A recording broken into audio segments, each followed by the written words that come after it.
मनीषा सिंह आपका स्वागत करती हूं लिविंग 24 न्यूज में और आप देख रहे हैं आज की special bureau report.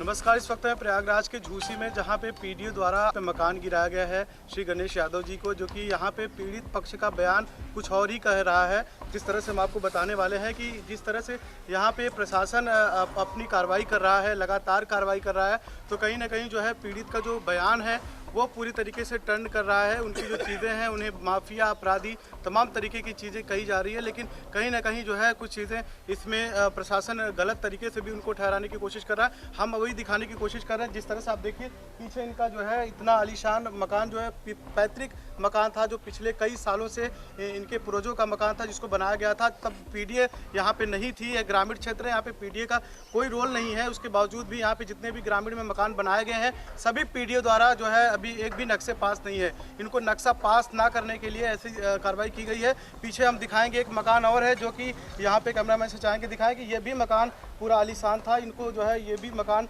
Same condition पे थी। अभी जो कंडीशन है तो कहीं ना कहीं परिवार जो है पूरी तरीके से जो है घर से बेघर हो गया है, किसी तरह अपना रह करके गुजर बसर कर रहा है। तो उसी बीच में हम बात करेंगे, इनका पूरा परिवार है हमारे साथ मौजूद है, उनके भी बयान को लेंगे। हमारे पास बीच जो है रवि यादव एडवोकेट हैं हाई कोर्ट के, उनका मकान है, उनसे भी बात करेंगे। क्या कुछ प्रकरण है, प्रशासन किस बेस पे कार्रवाई कर रहा है आपके साथ? जैसे कि 2 दिन पहले हमारा घर आप देख रहे हैं कि हमारा पूरा घर ध्वस्त कर दिया गया पीडीए द्वारा, और ये कहते हुए ध्वस्त किया गया कि इसका नक्शा नहीं है, और हमारे पिताजी के कुछ आपराधिक रिकॉर्ड के बारे में बताया जा रहा है, जो कि पूरी तरह निराधार है।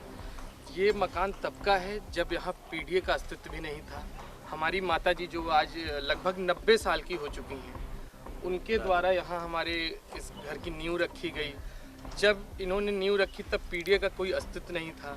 ये पीडीए की कार्रवाई पूरी तरह मनमानी है, और ये कहीं ना कहीं हमें इस चीज़ का ये फल मिला है कि हम बैकवर्ड हैं, और ये पूरी तरह बस एक पक्षी जो है कार्रवाई की जा रही है। हमें किसी तरीके की कोई प्रायर नोटिस नहीं दी गई, कोई भी नोटिस नहीं दिया गया। बस आए मनमाने तरीके से जो है हमारा पूरा घर ध्वस्त कर दिया गया। मेरा पूरा घर आज बेघर है।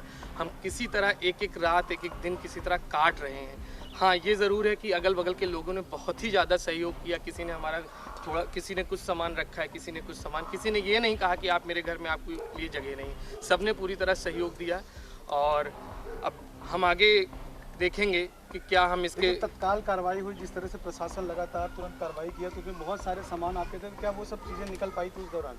किसी तरह जो हो सका, जितने लोगों ने यहाँ पूरे गांव के पूरे लोग मिलकर मदद किए, जो हो सका हमसे 1 घंटे के अंदर जितना सामान निकाल सके निकाल लिया, और सारी चीज़ें इसमें ध्वस्त हो गई। अब जो और कुछ बचा भी होगा तो उसका कोई मतलब नहीं अंदर, इसलिए कि उसके अंदर जाना अधिकारियों के लगातार बयान आ रहे हैं कि आपको आपराधिक प्रवृत्ति से जोड़ा जा रहा है, आपके घर को जोड़ा जा रहा है, कि अवैध तरीके से बनाया गया। तो इससे 20 विषय पे क्या कुछ आगे की तैयारी आप किस तरह से कर रहे हैं? मेरा बस एक चीज़ कहना है, मैं खुद अधिवक्ता हूँ हाई कोर्ट में। अगर जो भी अपराध है हमारा, उसके बारे में भाई कोई भी किसी तरीके की कार्रवाई शासन नहीं कर सकता है। उनका काम है FIR करना, और उसके बाद मामला चला जाता है न्यायालय में।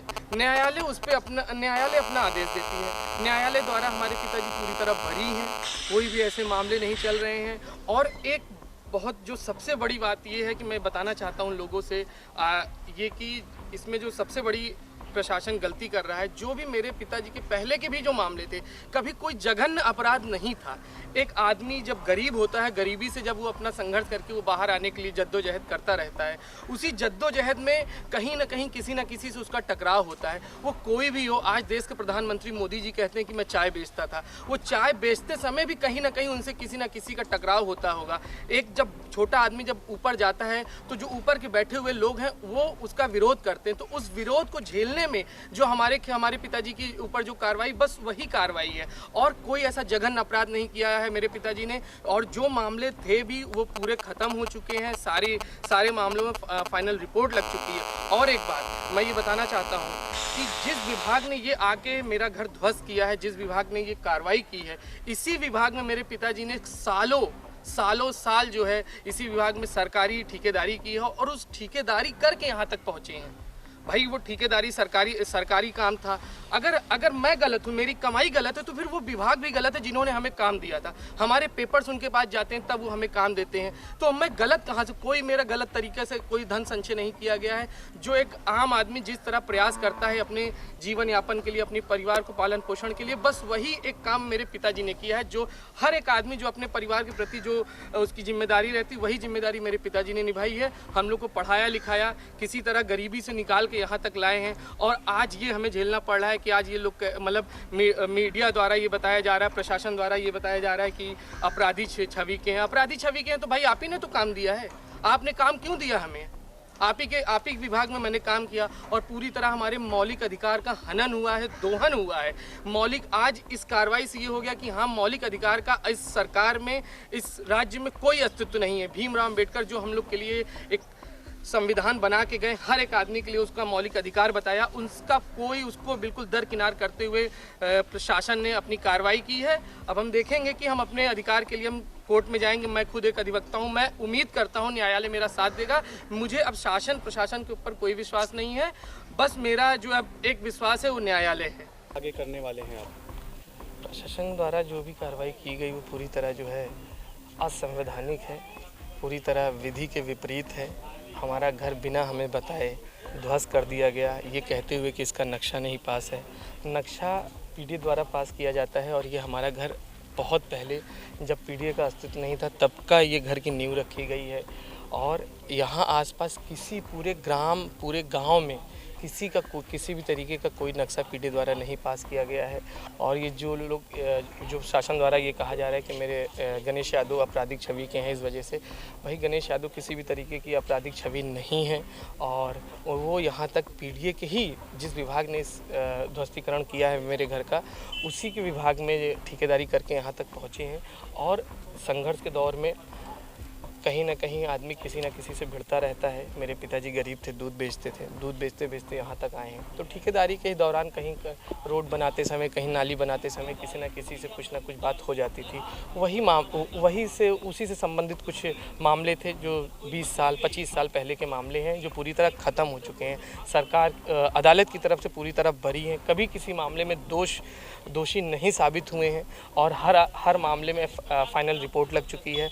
लेकिन इन सारी चीज़ों को दरकिनार करते हुए प्रशासन हमारे पिताजी की आपराधिक छवि बता रहा है, जो कि पूरी तरह न्यायालय की अवमानना है, और ये हमारे मौलिक अधिकार का हनन है।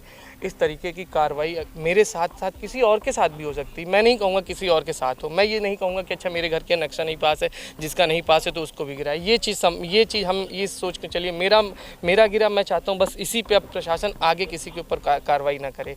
और मैं इस चीज़ के लिए मैं न्यायालय का ही शरण लूँगा। और अभी जो आपके साथ ऐसी कार्रवाई हुई तो क्या इसकी सूचना जो है प्रशासन ने आपको पहले प्रदान? नहीं, कभी हमें कोई ऐसी प्रायर नोटिस नहीं दी गई। ध्वस्तीकरण से पहले कभी कोई नोटिस हमें नहीं सर्व की गई। प्रशासन द्वारा जब मैंने उस दिन पूछा कि उन्होंने कहा नहीं आपको नोटिस सर्व होगी, लेकिन हमें कभी किसी भी तरीके की कोई नोटिस नहीं सर्व हुई। और ये जो मेरा घर है, जो मेरी ज़मीन है, भूमधरी ज़मीन है, और ये हम मतलब खुद की ज़मीन है। किसी तरीके की यहाँ जो सरकार के द्वारा ये बताया जा रहा है कि अवैध निर्माण है, अवैध निर्माण नहीं था। नक्शा नहीं जरूर पास था। नक्शा ना पास होने का कारण यही है केवल कि भाई ये मेरा मकान जब का बना है तब पीडीए कहीं भी अस्तित्व में नहीं था, और आसपास किसी भी घर का किसी भी तरीके का कोई भी नक्शा नहीं पास है। ये पूरी तरह जो है केवल एक पक्षी कार्रवाई की गई है, ज्वलन भावना, और कहीं ना कहीं शायद हम बैकवर्ड हैं, ओबीसी कास्ट से आते हैं, ये हम उस चीज़ का जो है हमसे वसूला जा रहा है इस चीज़ का। और मेरा नाम रवि यादव है, मैं अधिवक्ता हूँ उच्च न्यायालय में, और मैं उच्च न्यायालय की शरण लूँगा। और मुझे विश्वास है कि शायद मुझे कहीं से मतलब सरकार प्रशासन की तरफ से तो कोई ना ही न्याय मिलने की उम्मीद है, और ना ही किसी भी तरीके का संतोषजनक भी जवाब शायद ये हमें ना दे पाए। मैं न्यायालय की शरण लूँगा, और मैं वहाँ शायद मुझे बताया जाए कि मेरा घर क्यों ध्वस्तीकरण किया गया, क्यों मेरे साथ ऐसी अनैतिकपूर्ण कार्रवाई की गई।